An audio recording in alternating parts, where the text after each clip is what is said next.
Hello guys, for this video ay tuturo ko po sa inyo kung paano po i-download yung YT Create dito sa Play Store.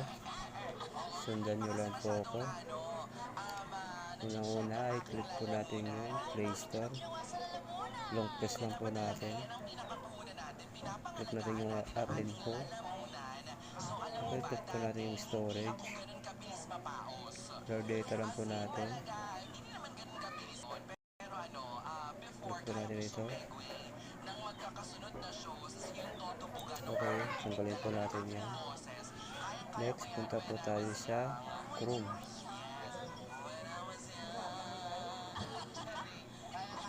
Okay, sulat lang po natin YT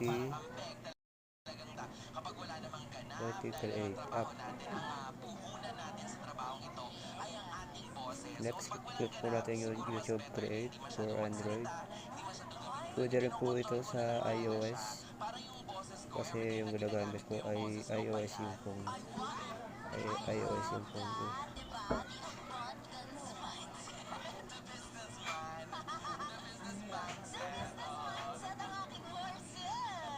Next, click po natin yung free download. Ito to, click po natin yun.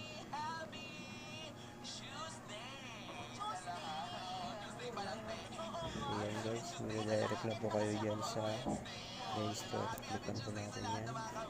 Hintay lang po natin ito, yung settings. X lang po natin yan.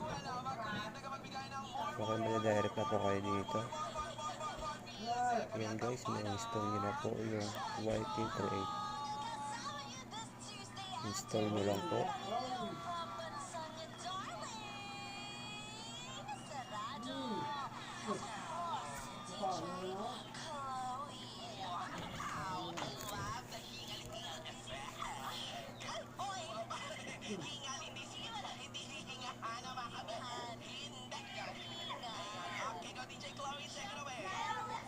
Hintay lang po natin.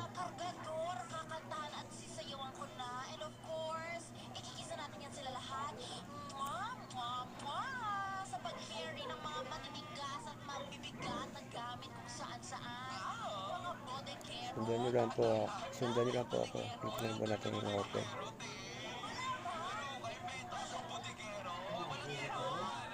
Okay, nandito na po tayo.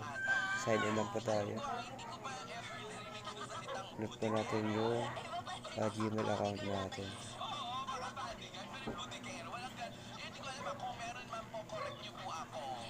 Ayan guys. Meron na tayo YT Create. Click po natin yung plus sign. Allow lang po natin. Ayan guys, ganun lang guys.